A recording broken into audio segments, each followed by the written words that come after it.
Hey guys, welcome back to the channel. Today I am here at Goa, and today we have our first international guest from United States of America. She's a very good friend of mine. I met her during my yoga teacher training days at Rishikesh. Her name is Rebecca Nimrod. She has a vast experience of training athletes in biking. Now she is working as a yoga trainer, a health coach, and a lifestyle coach. Today we are going to have a discussion with her on her journey and how she trains her clients. She just finished a fantastic yoga retreat where she brought 17 people from USA and she trained them here for 7 days. So please welcome Rebecca Nimrod.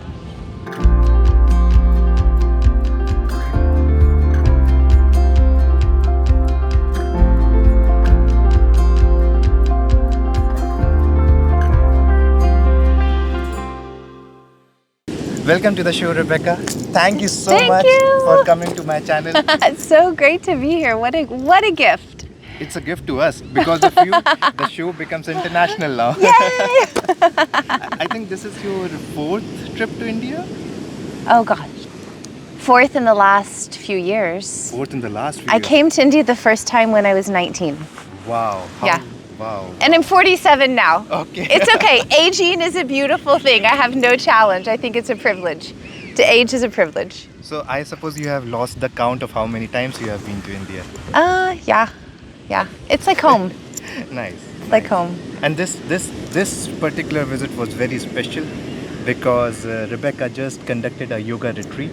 She brought some people with her from all over the world. Mm-hmm. And the pictures I have seen, I was following every bit of your retreat. Thank you. And they looked wonderful, and everyone was having such a good time. It was really special. Yeah, and Really, there were really some special. very emotional moments also I can feel from that. So Yeah. how do you feel about it? It was really a dream to reality. It was something that I've wanted to do for years, to do international experiences. I just didn't know what that looked like. And my journey with yoga and coaching, it was a natural fit. I brought a couple of clients in 2019, individual coaching clients in 2019, actually to this beach, Patnam Beach. Yeah, wow. The opposite end of the beach. And we did holistic health coaching, life coaching, and some experience as well as yoga and meditation. So it was really special. So that led to the desire to be able to do that for more people. And little by little, dream by dream, step by step, AWAQ had its first international retreat. Oh yes, I also forgot to tell you guys in the introduction that she is the founder of AWAQ. I will put the link in the description box so you can check it out and find out what it is all about. Yeah. And from 2 people in 2019 to 17 people this time. Yeah. That is a great jump. It's a great jump, yeah. What's next? What's happening next year? What's happening next year? Well, I originally thought I would do India this year and then skip a year and then come back in 2025. But after the success and the interest in many people asking how do they sign up for next year, I will be back next year for another retreat. And I host my retreats at Bamboo Yoga in Poland Beach, which is just at the very end of the state of Goa. And the first week in March, I think it's the 3rd. I don't know the exact dates, but I think it starts on the 3rd. It's a Sunday to Sunday. I will keep you informed with everything. And you can also follow Rebecca. I will put the link of her Instagram profile in the description box. Yeah. Okay, so tell us that in those 7 days, how did you plan the retreat and what was the output? What was the takeaway? The takeaway, we worked through the chakra system. So the chakras are these energy vortexes in the body, if you're not familiar with them, and they start at the base of the spine, the root of the spine, and then they work all their way up to the crown of the head. And each chakra has a different, it's represented with different colors. It can be supported by food, it can be supported by asana, meditation, mantra. And so we each day focused on a different a different chakra from the standpoint of the morning everyone would wake up and they would have a crystal and a meditation and a journal prompt that they would use to prepare before they came to the practice. And then we did a practice with asana, which is the movement portion of yoga. And then we did meditation, mantra meditation. We used a mudra each day. And then we had an outing some of the days, not every day, but we had an outing or an experience in the afternoon, evening that was connected to the chakra as well. Example, the root chakra, which is the base, is represented by the color red. And these are things that you know, like, but not everyone knows not this. Everyone knows, so it's Yeah. great if Yeah, you yeah, want yeah. to inform. Yeah. There will be so many people who, I think a lot of people already know about the chakra system, but it's always good to revise, so why not? Well, just an example, like the very first day we were working with the root, and part of the root is to be stable and steady and have your grounding, your footing, and feel safe. And knowing that nearly everyone that was on the retreat had never been to India before, I wanted them to feel safe. So we took taxis from where we were, because it's a private, very unpopulated, secluded beach, into Palolem, which is a beach just over there on the other side of the trees, and went in so that people could get their grounding and their footing and feel safe if they wanted to go into town later during the retreat. So from that standpoint, that's an example of how we did experiences. Sounds very well planned, because I saw that people also went outing for a dolphin tour, and there were things like this. We went to a spice farm. Yes. We had a gong meditation. We had people come in. We had an artist come in and do mantra music, and it was lots of experiences. And you also played Holi in between. We played Holi. It was so great. Yeah, we played Holi. Yeah, the pics were like, I was like, she's having a better Holi than me, because it looked like everyone is having so much of fun. So much fun. Yeah, so much for fun. people who have just come to India for the very first time, it would have been a different kind of experience, and so it was a win-win situation for too many people. I thank you on behalf of Indian tourism also. You are so welcome. So welcome. Okay, so your knowledge about chakra system and everything about the asana sounds just fascinating. How did you get into yoga? I was 10. I was 10 years old. Yeah. My mom is a teacher, and she would teach school, and I was at her school, and there were other teachers would practice yoga, and so my mom was working and doing her teacher stuff. Your mom's a teacher as well. Yeah, so we're children of educators. Yeah, and my parents also sent me to an ashram when I was 11 years old. Okay, I didn't know this. Yes. So great. Well, my parents didn't send me to the ashram, but my mom would send me to yoga class, and so I would go do yoga with the teachers. So that was my first introduction at the age of 10, and it just was... It was foundational to me, the learning how they would breathe, and watching and experiencing and noticing how my body as a 10-year-old worked differently than the teachers who were older than me, that had stress in their bodies. And I didn't have a lot of stress in my body, and it was really flexible and limber because I didn't have that. I didn't have any traumatic injuries to my body that limited my mobility. And so I observed that at that age, and then little by little, as I grew, it was always kind of there. And I would do you remember VHS tapes? Yes. Yeah, So the cassette players, right? Yeah. I would do yoga to VHS tapes on my own, and I didn't ever go to classes. I just did it on my own, and was eventually asked to teach at a gym. So I did some training. My first training when my oldest son, I have two sons, they're 21 and 19, and when my oldest son was under a year old is when I did my first teacher training. Wow. And so I did trainings kind of here and there, and I taught on and off for many years, and I was asked to teach at this specific place, but I didn't have my, your YTT, like I didn't have my certificate. Training Yeah, I didn't have it. Okay. I was trying to be like a rebel yogi, and I was not going to give in to the system, and I wasn't going to do that, and I was teaching at all the studios or several different studios without having that, and I had to have it in order to do it at this one studio, and I really wanted to teach there. And so I had been in 2019 in February, March, I had been here with those 2 clients, and I went home and was asked to do this, and my husband said, if you're gonna do this training, please go someplace else and do it. Don't do it here where everybody does all their training and everyone gets the same thing. Go someplace else. Why don't you go to India? And I was like, twist my arm, okay. Are you sure I can be gone for 7 weeks, like with 2 teenagers at home? Can you handle this? My kids had the summer of their life. Yeah. Actually, so did I. both of them are very disciplined. That's what I can guess about them. And they're very responsible. And now they are fully grown rugby athletes. Pretty strong. You have raised really 2 strong young men. Yeah, really, really gifted athletes. They Yeah. both play Division I American football. One plays for the University of Tennessee, Wow. go Vols, and the other one plays for Utah State Aggies, go Aggies. Yeah. Yeah, because I've been following all of your posts, and I follow both of them also, and the kind of workouts they do. You were telling me that some of their workouts they are able to burn more than 5,000, 6,000 They burn calories. so many calories a day. It's wild. Wow.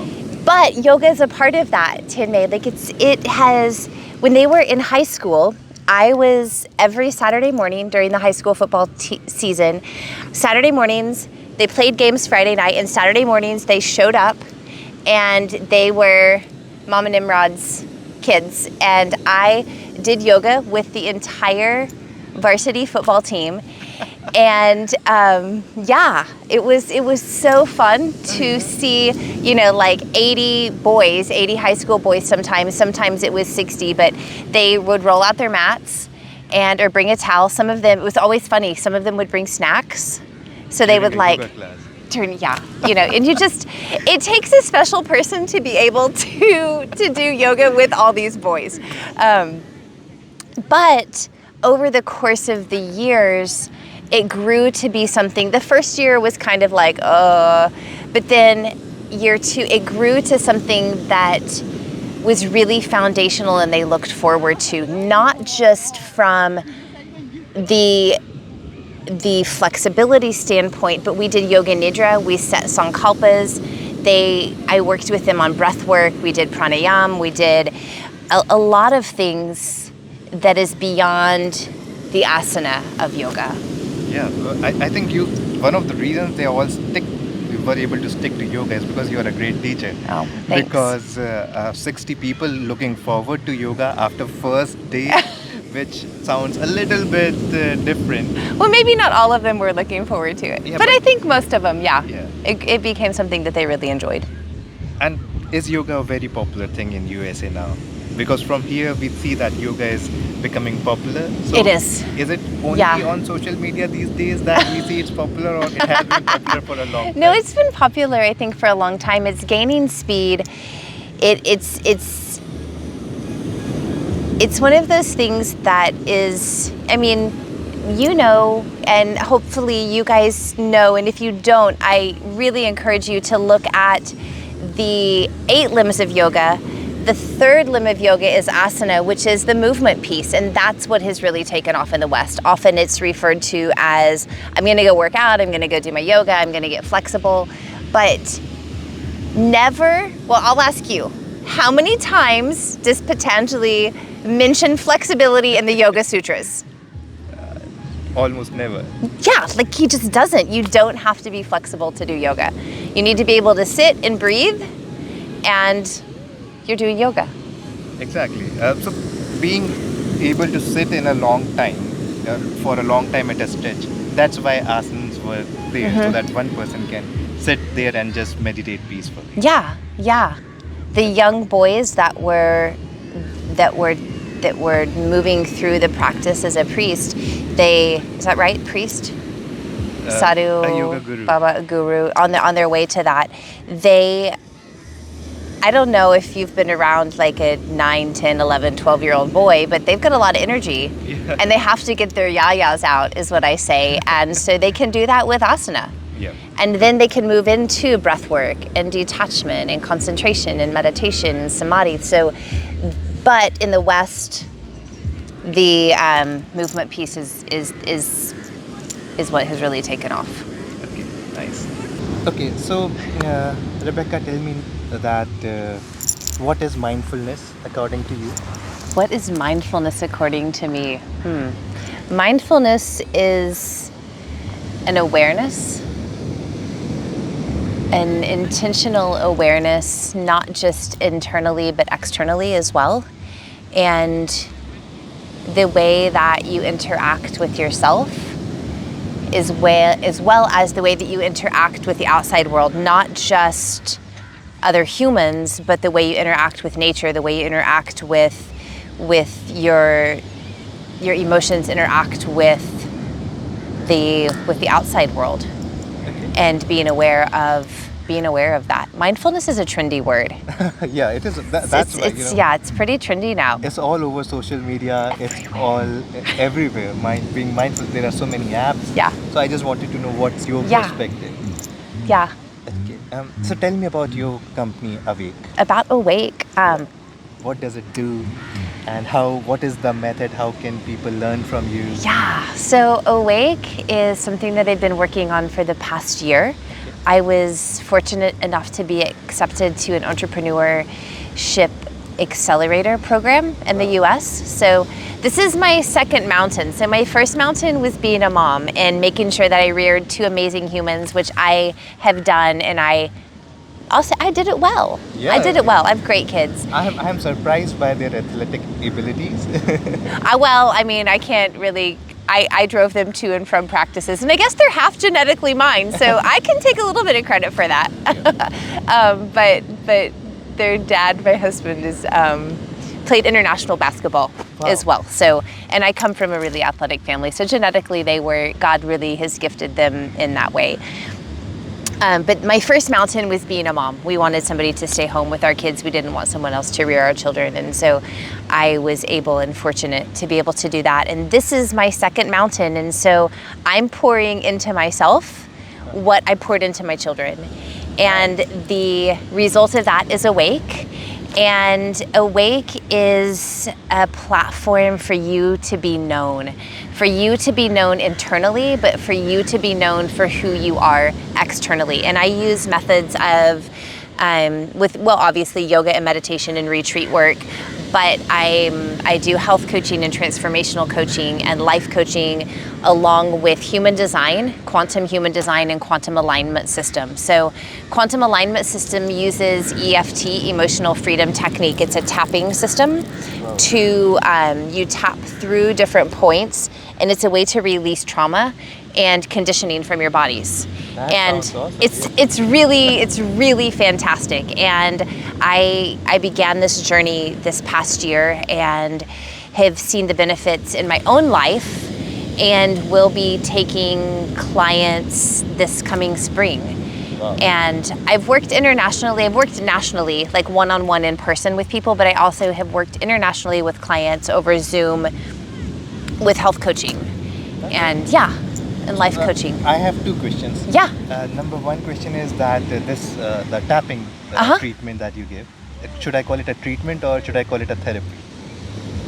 Either. Or. Okay, so do you? It's a technique. So do you have a studio where you do this, or? I work out of my home. Okay.